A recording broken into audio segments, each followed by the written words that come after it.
God sometimes tells him to kill people. I don't think he's done it. I would hope anyways. He thought that people were going to take his kid and turn it into the Antichrist. They tell you he's a cannibal too. I'm sorry? They thought he was? No, he was. He was. How do you know this? Because he made me eat people. When a man vanishes without a trace in Cortez, Colorado in February of 2008, investigators uncover a twisted tale of cults, devil worship, and cannibalism, hinting that their missing man may be a dangerous figure with a horrifying past. As the investigation unfolds, detectives uncover a shocking twist about the suspect and their dark plots, but nothing prepares them for the revelation of the suspect's true motive. You guys think I did it? On April 28, 2008, Detective Cox with the Montezuma County Sheriff's Office responds to a missing persons report from a man named Jim about his brother, 41-year-old Jack Berry, who had not been seen since late February. Jack's mother, Sandra, reveals that his son, Jeremiah, confided in her with horrifying information. Detectives bring Jeremiah to the station, determined to uncover the truth about what really happened to his father, Jack. Little do they know their investigation will plunge them into a labyrinth of horrors and expose a shocking history. Any and all claims made by individual witnesses in this case have not been verified and represent only the opinions of those providing their personal accounts. The following footage has never been seen before. Do you understand why you're here? Because my dad's missing. Yeah. Supposedly missing. Okay. He's good at not being found when you need him. So this isn't the first time anything like this has happened? No. Okay. He does this all the time. Okay. Yeah. If you were to guess over the period of your life, how many times do you think this has happened? Where your dad's just kind of disappear?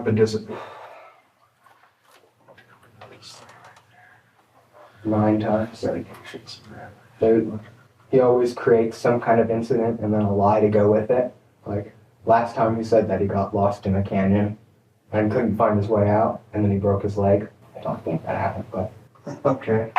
he'll just come up with things. And Jeremiah's grandmother, Sandra, describes her son Jack as a paranoid schizophrenic who is severely delusional, adding that this is strictly her opinion and not an official diagnosis. If you have any knowledge about why your dad's missing or anything like that, you should tell me now. Do you have any knowledge of why your dad's missing? no. Okay. Do you know where he's at right now? Montana, I think. I don't know. So, no. So you believe him to be in Montana right now? Yeah. Okay. What makes you believe that? Because that's usually where he goes to kind of get away, and he has a cabin up in the woods up there, Okay. and he'll go and trap and stuff. So he has a cabin in Montana? Yeah. You ever been to his cabin in Montana? No. Or I don't know if he had. See, I don't know because I've never been there, but he tells me he has a cabin. Okay. Do you believe him? Yeah. Because he likes the outdoors and the hunting and trapping. He taught me how to trap. So most likely, yeah. That, and he's also was talking about how he wanted to become do border control, not border control, a ranger or something up on the Canadian border. Mm-hmm. He talked about that for a while, but I don't know. He kind of just goes where he wants. Okay. So, like we've kind of established, this probably isn't the first time anything like this has happened then, right? No. This is the first time anybody's called and said that he was missing. Okay. Why do you think somebody would call and say he's missing? I have no idea. The only person that would care would be my grandmother. When Jeremiah's grandmother, Sandra, was interviewed, she admitted that it wasn't uncommon for Jack to frequently leave quickly without explanation. However, Jeremiah told her a different story than the one he told detectives, claiming his father left for Utah with an unknown woman. Sandra began to believe he wasn't telling the whole truth, her suspicion growing when Jeremiah ominously said he needed to tell her something. But if he did, she would not want him to visit her in Arizona. Sandra's statements hinted that Jeremiah knows exactly what happened to Jack, leaving detectives with the challenging job of uncovering the whole truth. Okay, do you know him to have any girlfriends, or Is there anybody he would travel with that would come get him? Or Yeah, but I don't know her name, so that really doesn't help. have you ever seen her? Or Yeah, what's she look like? she's from Utah. She's tall, skinny, got hair up to here, black hair, and she has like a new Dodge Ram, and it's like a blue color. And I think that's the only person that I've ever seen him drive off with or go with. But he came back. Where did you see that at? That was when I was at the orchard. The Orchard is the name given to a sprawling expanse of apple trees just north of the Ute Mountain Reservation in Colorado, where Jack had been living in his trailer. They would later search his trailer for clues to his disappearance, unaware of the strange and bizarre discoveries that would await them inside. In the meantime, though Jeremiah doesn't know the name of the alleged girlfriend, his sister Rachel does. She identifies her as Joey and shocks investigators with the claim that Jack killed both Joey and her son, Brandon. The startling allegation leaves investigators scrambling to locate Joey to confirm her safety.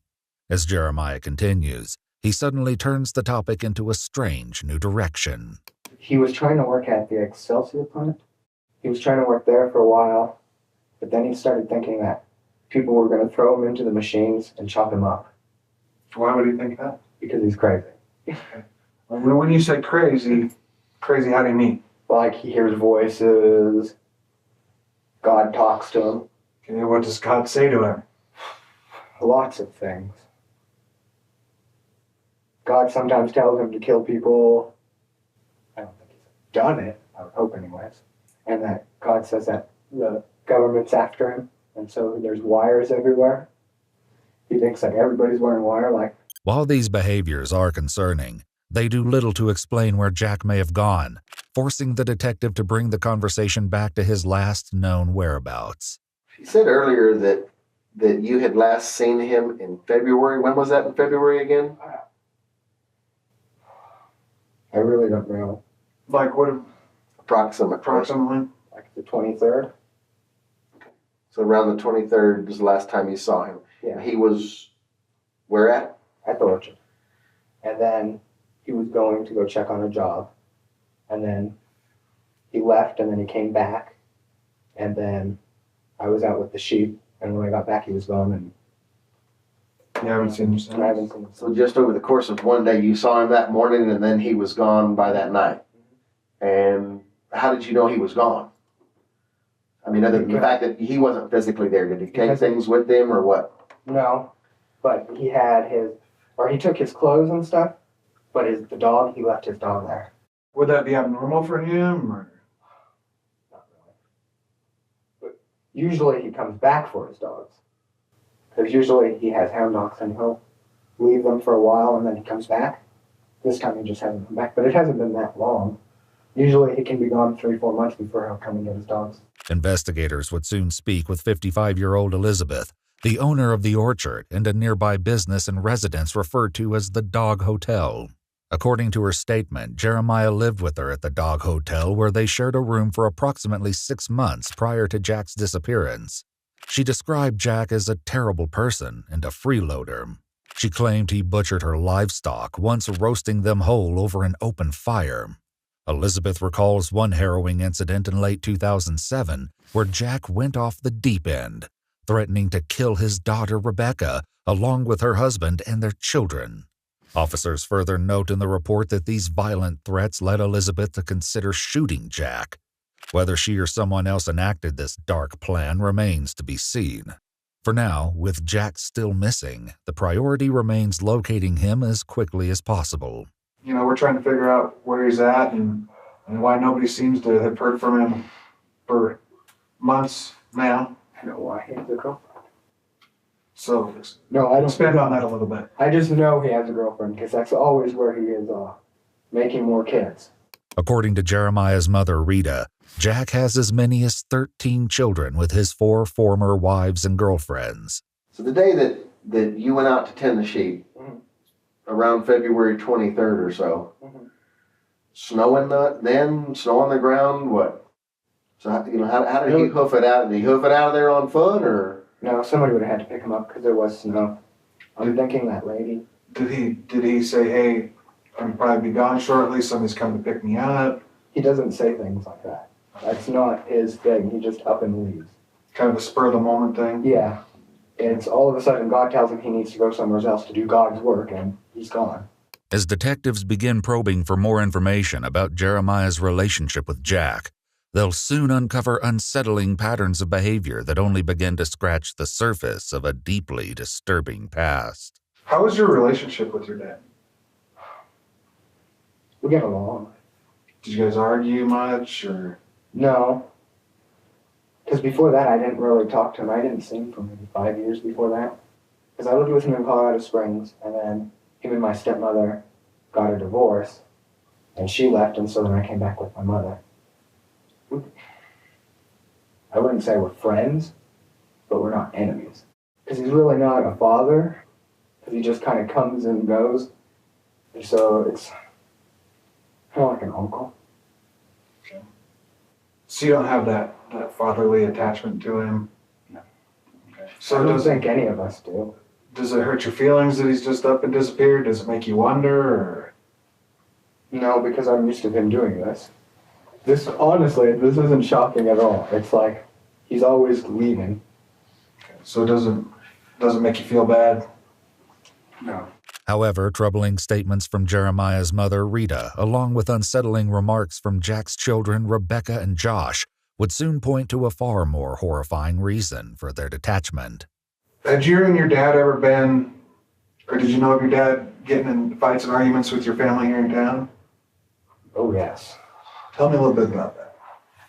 He got in a fight with my sister Rebecca because he told her that these Christian people paid her to wear a wire to record him. And then that same day, he got in a fight with her, and then when he came back, then he threatened to kill. He threatened to kill my mother, my brother Johnny, my sister Rachel, my nephews, and my sister Rebecca, and leave me and my brother Josh alive. Did you think he was serious about that? Yes and no. It was more of a bluff. It was like he was just angry. That, and because he's crazy, he just goes off and leaves. And that's really when, after that, that's when he decided, I think that's when he left on this. Whether or not he truly left remains to be seen. However, with the disturbing claims given to detectives by Jim and Sandra, the truth may turn out to be far more sinister. When your dad threatened to kill your brothers and sisters and your mom, how'd that make you feel? Did it make you mad? Of course. I think it would make anybody mad, but it did make me mad, but I didn't think he was going to do it. Let me ask you this, in your heart of hearts, would you believe that your dad would have killed them or could have killed them, or? No, I don't think he would have killed them. Maybe my mother, but not the kids, I don't think. Why do you say your mom? My dad hates my mother. My dad cannot stand my mother. But, because he says that she's a whore and that none of us are really his kids. So he thinks that I'm his kid and my brother Josh. Jeremiah's mother, brother, and sister would each share deeply disturbing allegations in their interviews with investigators. Jeremiah's mother, Rita, described a gut-wrenching history of violence at the hands of Jack, alleging that he would regularly beat and assault her, even while she was pregnant. Yeah, we've kind of got a picture of who your dad is. Okay? Okay. Let me ask you this. Did your dad ever abuse you kids? Yeah. Like how? Physically, mentally.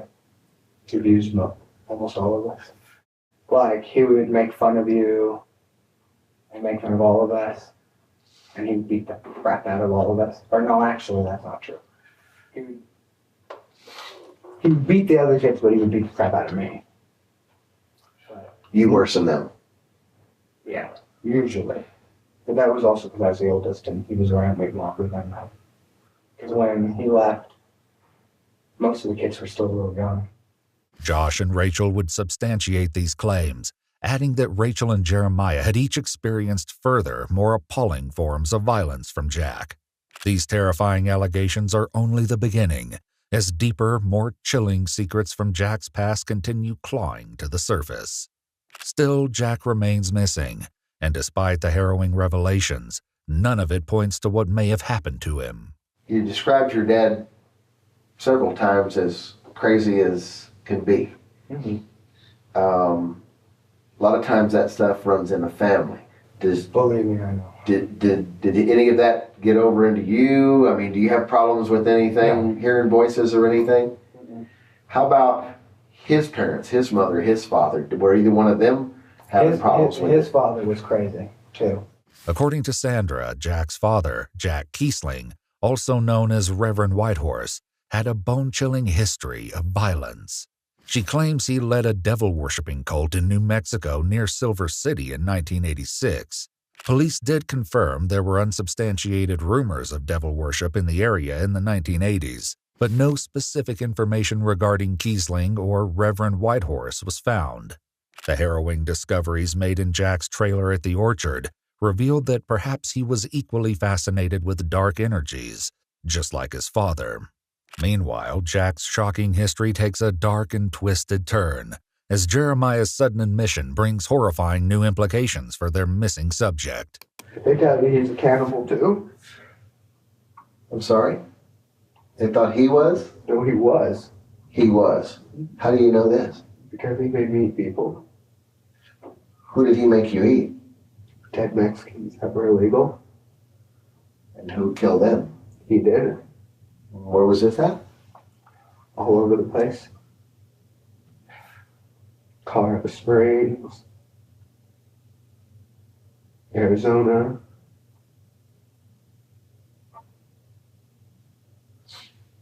At what age were you when that was going on? Before they put me in CPH, so. Like, I can remember from like 6 and onwards. You actually saw him killing these people? Yes, I think that I should help him. How many would you estimate there were? 13. 13, you're pretty definite about that. Yeah, because I can remember them. Josh, Jeremiah's younger brother, recalled seeing human arms and legs in the refrigerator as a child, elaborating on one horrifying incident in which he discovered a human hand with painted fingernails and a large diamond ring. What he says his dad did with the remains would be enough to ruin anyone's appetite. In Jack's trailer, demonic altars, rotting skulls, and scattered animal bones were discovered. Police would also search the Dog Hotel where Jeremiah resided. No clues pointed to what may have happened to Jack, but several deeply unsettling discoveries were made. In the bathroom, investigators found a glass jar with a pill bottle suspended in a strange liquid. Within the bottle was a dark substance which emitted an extremely foul odor when opened. The jar was seized by police, though the substance was never identified.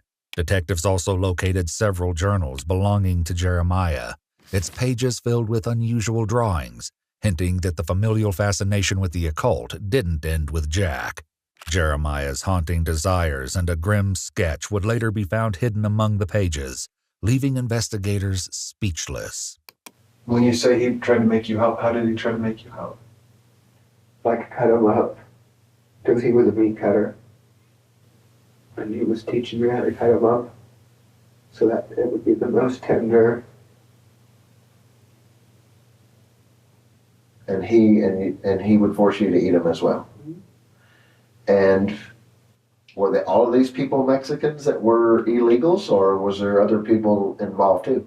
Men, women, what? Men, women, children, just illegals. According to Rita, Jack would admit to having a vile appetite and would joke about his fascination with a peculiar type of meat. She also told investigators he became especially paranoid around Mexicans, despite Rita being of Mexican heritage herself. These people, what put y'all into a position to be able to have him be able to kill them and get away with it 13 times? He would be nice. He was always helping like homeless people, and because he was a meat cutter, he used to sell meat and give meat to different Mexican families. And he would go down to Mexico a lot. And it's not that hard. You can tell when somebody doesn't have a green card, or at least that if they came from Mexico, he would take them. How many do you know of in Colorado Springs? 2. Mexican males, both of them. Amid the distressing allegations of murder and cannibalism, police desperately search for Joey, Jack's former girlfriend, whom Rita's children claim their father murdered. Fortunately, she's located alive and well in Penrose, Colorado. Joey shared her own bizarre stories about Jack, including his claims of working for the CIA and killing people in Bosnia. Joey even recalled Jack saying he murdered his daughter's boyfriend and disposed of the body. How long ago would that have been, those 2 guys? 97? Yeah. You would have been how old then? About 9, 10. And did he kill him in the house where you guys lived? Yes, the apartment. And how would he go about that? He didn't kill him in the house. Where would he kill him at? I had no idea where he would kill him because I didn't go with him. But he would kill him and he would have him in the back of his truck. And then he would take him inside the house. And that's where he would chop him up. In another chilling account, Joey described Jack bringing home meat wrapped in white butcher paper, which tasted very different and bad. Although Jack told her the meat was buffalo, Joey remained suspicious of its true nature. And that's why for like 6 years I didn't eat meat at all. Because I didn't even want to be around the side of meat. So when he would bring them into the house, they were already deceased? Yeah.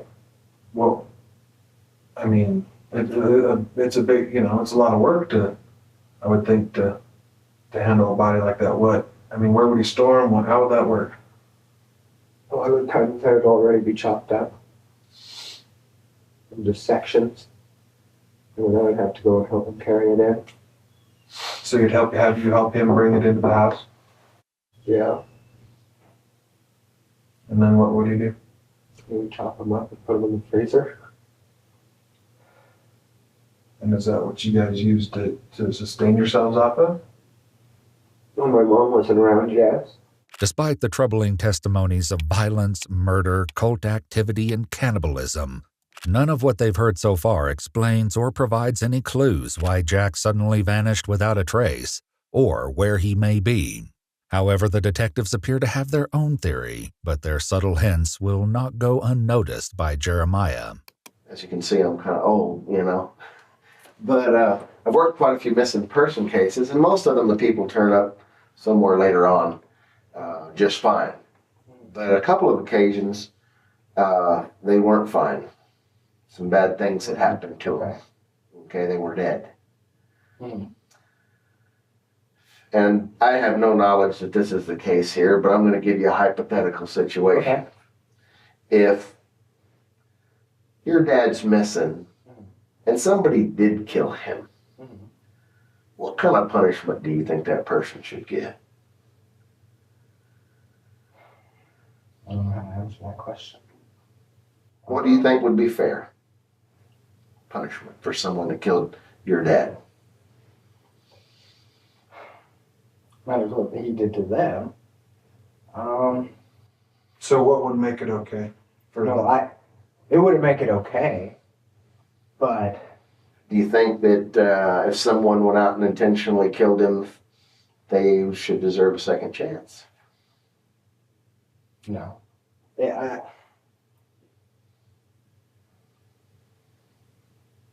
I don't know. I don't see anybody killing him. That's okay. If somebody was to kill him, yeah, I think they deserve a second chance. Let me ask you this. Okay. From everything I've heard so far, your dad wasn't a big part of your life, kind of left your mom, with all your brothers and sisters kind of on your own trying to fend for yourselves. Mm-hmm. Be honest with me. Okay. Did you ever think, deep down somewhere, you know what? I'd just like to give him what he deserves. I think everybody thinks that at one time or another. About your father or No. about their own fathers in general? About people in general. About my father, yeah, I thought that. But would I act upon it? No. No. As detectives circle back to an earlier admission by Jeremiah, he begins to suspect that there may be a reason for their targeted questions. Like Detective Ellis here, I've done this for a long time. Here's been my experience. Okay. If you got a guy, kind of like your dad, in and out, here and there, kind of sporadic through your life, and he's abusing his kids physically, mentally, probably abusing them in other ways too. Did that go on in your household? You guys think I did it? No, look. Well, he has this twitching thing to the eye. I have a twitching thing all over my face. Yes, but no, it's not just that. And then you said my grandmother. Yes, he agrees. What makes you think that would make us think that you were doing it though? Just those few things. No, just because the questions that you've been asking are interesting questions. Well, that's because they send us to school to teach us how to ask these interesting questions. But that doesn't necessarily mean that we're thinking one way or the other just at this point. If there's something that you need to tell us or you want to tell us like that, we'd sure be glad to hear it. But there's nothing I would like to tell you. What Jeremiah has yet to realize is the detectives are aware of much more than they're letting on. When Jim first contacted detectives about his missing brother, his suspicion that Jeremiah was involved in Jack's disappearance was not simply based on a hunch, but on a horrifying confession by Jeremiah that would soon transform this missing persons case into a full-blown nightmare. if there's something you know about this, now's the time to tell us, because, you know, if there's something that's happened, you know, we can work through that. So that's why he's asking you right up front, you know, because you're not dumb. You can see, yeah, I would be suspect. I'm one of the last people to see it. So yeah, it's just the energy you're putting off is making me feel like. At first it didn't. Actually, at first it kind of did, but towards the end of, or not the end, but Here's what I'm trying to figure out is what happened to you then. If it ends up him just wandering off somewhere with somebody, so be it. most likely. If it's more than that, I'm gonna find that out too. Because here's the deal with things like this. Okay. Whether it was just him wandering off, or whether it was something else, we'll find out. our investigation will not end until we know the answer about where he's at. The detectives leave the room to discuss everything Jeremiah has told them so far. When they return, their attitude toward Jeremiah takes a noticeable turn. Okay, at this point I believe that you know more about what happened to your dad than what you're telling me right now. Okay. Okay, and what you've told us up to this point. A couple of the things I want to clarify with you is this. When we were out of your house, I asked you when was the last time you saw your dad. Okay, and you told me on February 19th. Now all of a sudden it's the 23rd. Okay, when was the last time, Jeremiah, that you saw your dad? You're asking somebody who doesn't keep track of dates and time. Let's go with the 20th. Okay, Jeremiah, do you have any knowledge about what happened to your dad? No, I don't. Okay, why would somebody say that you did? Who said this? According to reports, his grandmother Sandra was reluctant to believe Jeremiah's admission, as he had a history of being dishonest. But when he asked her if she wanted Jack's wallet, later discovered in Jeremiah's backpack, the possibility he was telling the truth became frighteningly real. With pressure mounting on Jeremiah, the detective finally forces him to confront what really happened to his father. Here's what I think. I think that your dad abused you and your siblings for a long, long time. Okay? I think that you were mad, and I think you were angry, and I think that he put you in a situation where you had to make a life and death decision. Is that what happened? What did my grandmother say? Why would your grandma say anything? Because.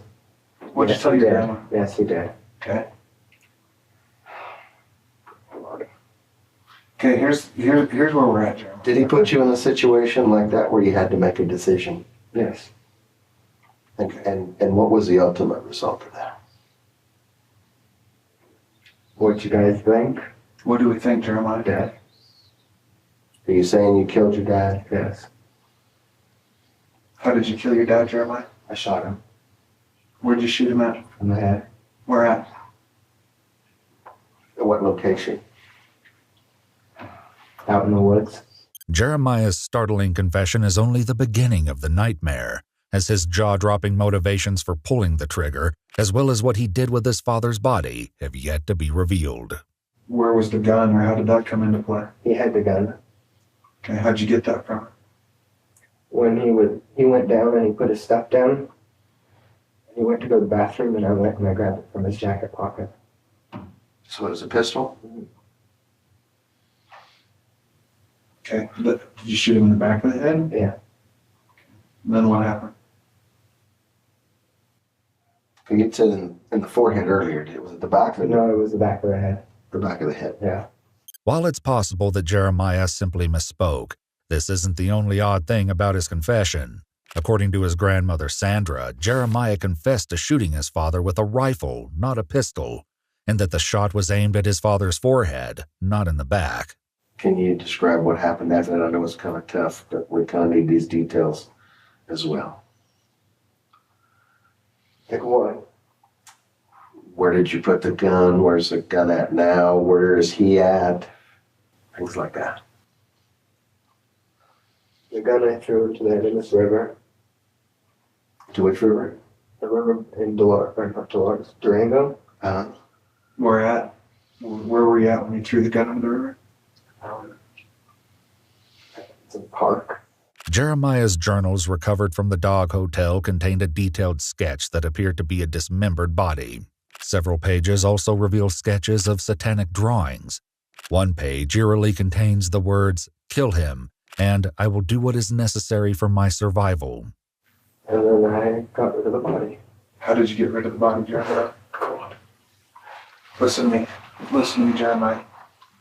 This is the more honest you are right now, and give us the details, okay?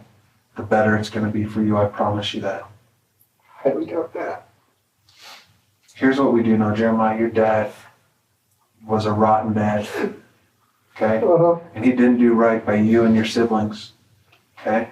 That we do know that. We know that the hell that he put you kids through, okay? That's what we figured out. We need to get this ironed out. I promise you it'll be better for you in the long run. Right. Okay, so you shot your dad, and then what happened? Nothing could prepare detectives for Jeremiah's horrifying answer. And then I chopped him up With what? with knives and hatchet. Okay. And then I disposed of part of his body.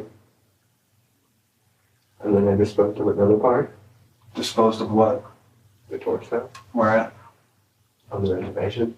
Jeremiah next describes the gruesome process with which he dismembered his own father. He brutally stabbed the severed hands over 190 times before placing the remains in separate buckets filled with cement. He admits to burning the bones, leaving what little remained of Jack to the wild coyotes on the Ute Reservation. These beg the question, did Jeremiah plan his father's murder, or did Jack do something to Jeremiah that finally made him snap? For now, investigators focus on recovering Jack's body, or what's left of it. So that bucket, where's it at the Dog Hotel? In the storeroom. In the storeroom? Yes, but nobody knows it's there. 2 large plastic buckets would later be located in the storage room of the Dog Hotel. An X-ray would reveal the bones of hands and feet encased in concrete, as well as a skull with a bullet still lodged inside the front of the forehead, despite Jeremiah's earlier insistence that the shot was taken from behind. This leaves investigators to wonder if Jeremiah is simply forgetting the details of a traumatizing murder, or is there something else he's hiding? Does anybody else know about what happened that night? Mm-mm. I just told my mom and my grandmother. Did they believe you right off the bat or no? Yeah. They did. Yeah, because I don't lie. Why would I? I don't, especially to my mother and my grandmother. Don't see how she's helping me though. The axe and the knife that you used to chop him up, where are those items at? They're in the river too. in the river too. How did you transport his torso out there to where you described out near the reservation, or is it really there? Yeah, it's really there with his truck. And his truck is out there also? No. Oh, you transported it with his truck? Yeah. Is that the truck that was out here at the house? Yeah. One in the barn? Yeah. An aerial search of the canyon where Jeremiah claimed to have committed the horrific act was unable to locate any evidence. Jeremiah later led detectives to a location where he said he'd left some of his father's remains, but all that was found was an empty trash bag. According to the police report, investigators felt Jeremiah was intentionally misleading them, as he didn't want his father's remains brought back together. They noted he demonstrated an obvious fear of his father coming back to life through the use of black magic. Jeremiah's shocking treatment of Jack's remains leaves investigators grappling to understand his motive, though nothing could have prepared them for what they would soon learn. As for the orchard owner, Elizabeth, though she admitted to considering shooting Jack in the past, she was out of town in Boulder, Colorado around the time of Jack's murder, clearing her as a suspect in his homicide. With no proof to support a theory that someone may have helped Jeremiah, and with potential other suspects cleared of any involvement, the detectives worked to identify what could have possibly pushed Jeremiah over the edge. What happened that got you to the point that you felt that that's what you had to do? It's not what it's about. You know what, Jeremiah? It's emotional, man. It's okay. If you need to. If you need to, cry. We cry too, buddy. If you need to, you take care of it. Yeah. He told me that God told him. It's okay. God told him. God told him that I was supposed to have a sex change so that way I could be his wife. Because he wasn't supposed to sleep with women. Because he wasn't supposed to have any more children, because he thought that people were going to take his kid and turn it into the Antichrist. The night that this occurred was a day night. Right? And did he actually rape you that night as well? Yes. Okay. So after he's finished, he puts his stuff down. You get the pistol and you shot him. Mm-hmm. Though investigators visited the river where Jeremiah claimed to have thrown the knives, hatchet, and firearm, their efforts to locate the evidence were thwarted by the river's intense current. Despite inconsistencies throughout Jeremiah's story, such as the location of the bullet wound and the type of firearm he used to commit the act, the reasons for such strange inaccuracies would never come to light. However, one final entry from Jeremiah's journal would expose a disturbing admission about his twisted relationship with his father. In it, he acknowledges the horrors of what happened, writing, "I have to live with the consequences." As the interrogation ends, Jeremiah wants to make one last thing crystal clear. I just want to tell you, nobody else knew about it at all. Just your grandma and mom. Yeah. But and nobody helped me do any of it. It was just me. Police reports confirm that only the hands, feet, and head of Jack Berry have ever been recovered from his dismembered body. On March 29, 2008, 20-year-old Jeremiah Raymond Berry was arrested and taken to the Montezuma County Jail, facing a charge of second-degree murder. His bond was set at $500,000. On August 6, 2009, he initially entered a plea of not guilty by reason of insanity, but was later found competent to stand trial. He ultimately pleaded guilty to 1 count of reckless manslaughter and 1 count of felony menacing, and was subsequently sentenced to 3 years in jail, with 443 days time served, and an intensive probation lasting 141 months. On March 2, 2012, after his release, Jeremiah died of an unconfirmed cause at the age of 24. No one besides Jeremiah was ever implicated in the murder and dismemberment of Jack Berry.